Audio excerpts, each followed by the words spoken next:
नमस्कार विद्यार्थियों, बीएड द्वितीय वर्ष विषय हमारा शैक्षिक प्रबंधन तथा समावेशी विद्यालय का सृजन, जिसके अंतर्गत हम आज लोग बात करें कार्यकारी योजना। जिस प्रकार जो कार्य बताए गए विश्व शिखर सम्मेलन हुआ था 1990 में, जिसके अंतर्गत ये बताया गया था कि जो अक्षम अक्षमता से ग्रसित बालक है, उनके लिए अक्षमता, अपंग, विकलांगता या फिर पलायन करने वाले हैं, पिछड़े हैं, किसी भी प्रकार के जो बालक है जो शिक्षा की मुख्य धारा से अलग हो रहे हैं, अब इनको शिक्षा की मुख्य धारा से जोड़ने के लिए विभिन्न प्रकार के सुझावों की बात की गई थी। अब सुझावों के बाद उन्होंने कुछ चुनौतियों के बारे में भी बताया कि कुछ चुनौतियों का सामना भी करना पड़ेगा, जैसे गरीबी है, रोग है, इसके अलावा जो अवसर है, जिन प्रकार के अवसर उपलब्ध नहीं करवाए जाते हैं, बेरोजगारी है, ये सारी चीजें उन्होंने बताई।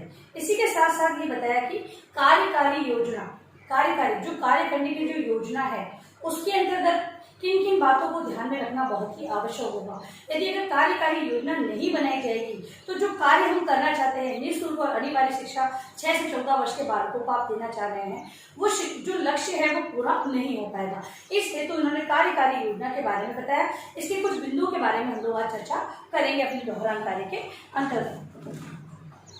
तो पहला है उत्तरदायित्व। पहला है उत्तरदायित्व। उत्तरदायित्व के अंतर्गत अभिभावक, शिक्षक और प्रधानाचार्य,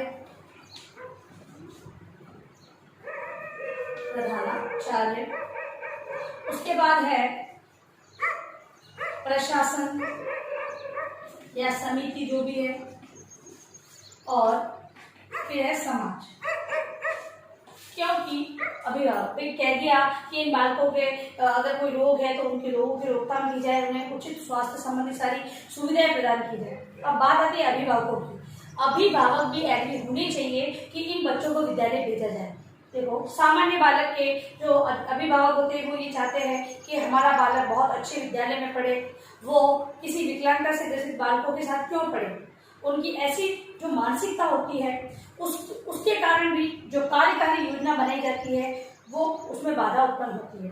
दूसरी बात, जो विशिष्ट बालक के माता पिता होते हैं उनकी सोच भी ये रहती है कि अगर हम सामान्य बालकों के साथ हमारे बालकों को पढ़ाएंगे तो हमारे बालकों को घृणित दृष्टि से देखेंगे, हमारे बालकों को मानसिक और शारीरिक प्रताड़ना सहनी होगी, तो इस कारण वो पीछे हटते हैं। ठीक है, तो उत्तरदायित्व से अलग रहते हैं। फिर है प्रधानाचार्य, शिक्षक। प्रधानाचार्य और शिक्षक ये चाहते हैं कि हमारे जो शिक्षक है, प्रधानाचार्य तो यही बात करेगा कि जो हमारे शिक्षक है वो अतिरिक्त कार्य क्यों करे, क्योंकि अगर विकलांगता से ग्रसित बालक है, अक्षम बालक है, उन्हें पढ़ाने के लिए जितनी बात है एक प्रैक्टिस बहुत ही जरूरी होगी। उन्हें पढ़ाने के लिए समय और भार है वो अतिरिक्त होगा। अब प्रधानाचार्य ये चाहेगा कि अगर हम एक विकलांग बालक या अक्षम बालक को एडमिशन दें, इसकी बजाय हम लोग सामान्य 10 बालकों को एडमिशन देकर पढ़ा सकते हैं, क्योंकि सामान्य बालकों को एक साथ पढ़ाकर सारी बात क्लियर हो जाती है। लेकिन इन बालकों को आपको अतिरिक्त समय देना होगा, अतिरिक्त और चीजें व्यय करनी होगी, संसाधनों को भी उपलब्ध करवाना पड़ेगा। तो ये सारी चीजें सोचते हुए प्रधानाचार्य को पीछे हट जाते हैं। इसके अलावा प्रशासन है। प्रशासन या समिति, जो प्रशासनिक जो समिति बनाई जाती है विद्यालय की, उसके अंतर्गत भी वो ये कहते हैं, क्योंकि उन्हें भी अपनी जो बजट की जो योजना होती है उसके अंतर्गत इनके लिए अलग से बजट रखना होता है। अब अलग से बजट रखने के लिए उन्हें बहुत सारे अभिभावकों या भामाशाहों से संपर्क करना होता है, सरकार से जो सहायता मांगनी होती है। तो ये सारी चीजें के कारण ये भी पीछे। फिर है तो समाज इन बालकों की शिक्षा के लिए आगे नहीं आता है, इस कारण भी अभिभावक है, प्रधानाचार्य है, ये सभी के पीछे हट जाते हैं। तो इस कारण से उत्तरदायित्व सभी लोग अपने अपने उत्तरदायित्वों का सही वहन करेंगे, यानी कि अपने उत्तरदायित्व को समझेंगे। बालकों को विद्यालय पहुंचाने का कार्य अभिभावकों का होगा, शिक्षा देने का कार्य प्रधानाचार्य और शिक्षकों का होगा, समस्त संसाधनों को उपलब्ध करवाने का कार्य समिति का होगा, और सामाजिक प्रोत्साहन का कार्य समाज का होगा। जब बालकों को ये सारी चीजें मिल जाएगी तो जो बताए गए उत्तरदायित्व हैं वो सारे पूरे हो जाएंगे। जो कार्यकारी योजना जो बनाई जा रही है वो उसका सफल आयोजन हो जाएगा। अगला है सकारात्मक नीतियों का निर्माण। सकारात्मक नीतियों का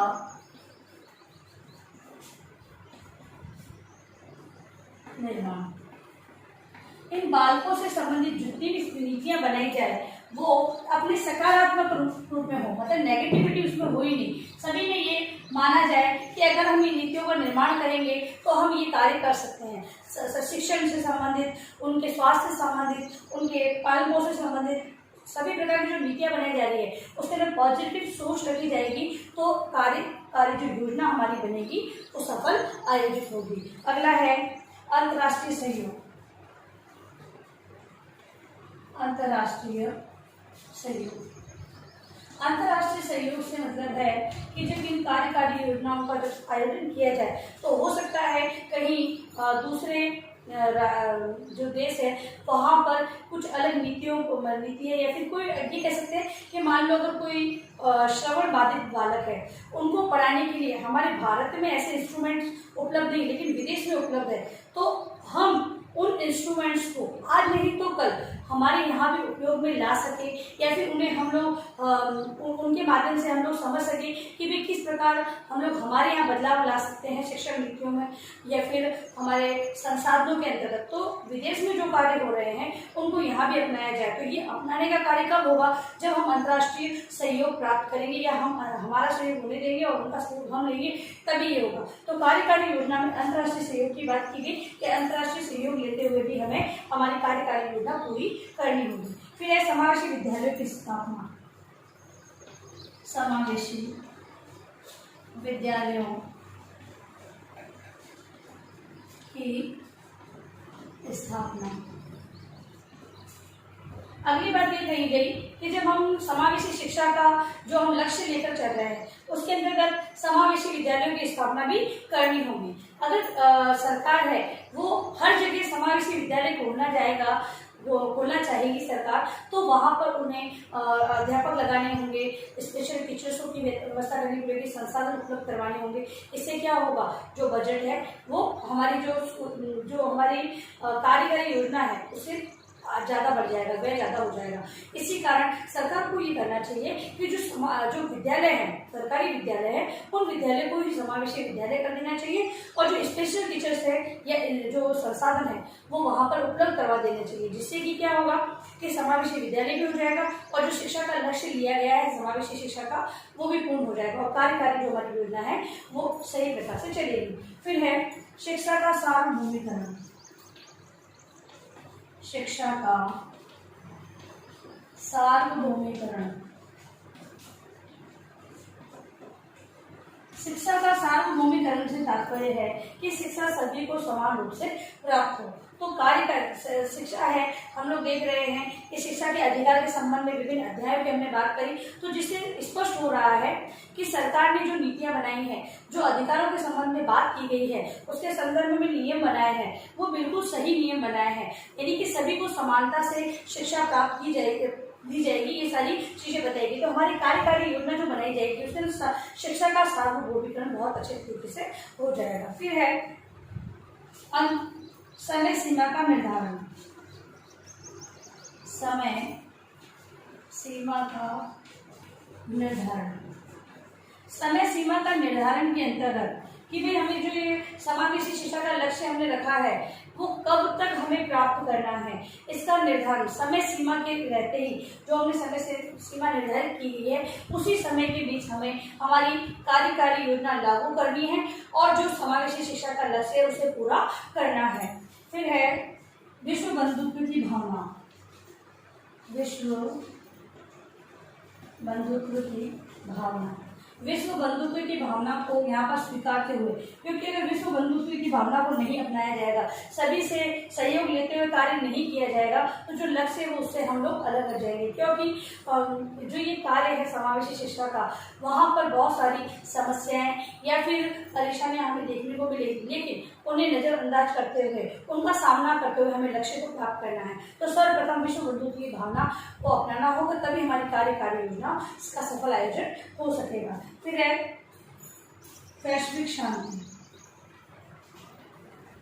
वैश्विक शांति के अंतर्गत विश्व में होने वाले जो दंगा फसाद होते हैं, जो युद्ध होते हैं, ऐसी स्थिति में भी शिक्षा बाधित होती है, शिक्षा सही तरीके से बालकों पर आज नहीं पहुंच सकती है। तो हमारी कार्य ऐसी जब ये विकट स्थितियाँ आ जाती है तब जो सरकार है वो अपना पूरा ध्यान उस युद्ध की ओर या फिर ऐसी जो स्थिति है उनको बदलाव के अंतर लाने के लिए हो जाती है, तो कार्यकारी योजना का सफल आयोजन नहीं हो पाता है। तो इसी कारण जो विश्व शांति, वैश्विक शांति को जब अपनाया जाएगा, सभी से विश्व बंधुत्व की भावना रखी जाएगी, तब इससे क्या होगा, जो हमारी कार्यकारी योजना है वो शांतिपूर्ण ढंग से सफल हो जाएगी। फिर है वैज्ञानिक दृष्टिकोण।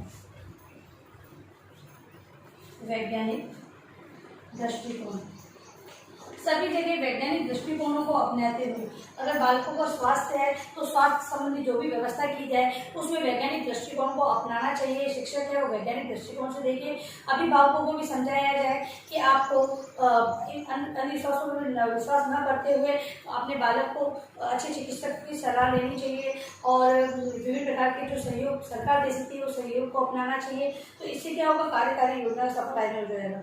और यहाँ तक कि पाठ्यक्रम है उसके अंतर्गत भी वैज्ञानिक दृष्टिकोण को ही समावेश किया जा रहा है। फिर है संश्लेषण एवं विश्लेषण। संश्लेषण एवं विश्लेषण। संश्लेषण या विश्लेषण के अंतर्गत हम ये कह सकते हैं कि जो बालकों से संबंधित जो ज्ञान दिया जाना है वो बालकों को संकुचित और व्यापक दोनों अर्थों में प्रदान किया जाना चाहिए। नीतियाँ भी है तो वो इसी प्रकार की होनी चाहिए कि बालकों के संबंध में उन नीतियों को सही उपयोग में लिया जा सके। फिर है समीक्षा एवं मूल्यांकन। समीक्षा एवं मूल्यांकन। जो ये कार्यकारी योजना बनाई गई है उसका समीक्षा, मतलब कि वो सही या गलत है, मूल्यांकन, जो हमारे उद्देश्य हमने निश्चित किए थे जिस लक्ष्य को हम प्राप्त करना चाहते थे वो प्राप्त हुए या नहीं हुए, इन सारी चीज़ों को मूल्यांकन के आधार पर देखा जा सकता है। तो इस प्रकार से हम अपनी कार्यकारी योजना जो यूनिसेफ का विश्व शिक्षा सम्मेलन हुआ था जिनमें बात की गई थी इन चुनौतियों के बारे में कि ये चुनौतियाँ हमारे सामने आ सकती है, तो कार्यकारी योजना में इन सभी चीज़ों को ध्यान में रखते हुए ही कार्यकारी योजनाओं का आयोजन किया जाएगा। अब लिखिए अपना गृह कार्य प्रश्न।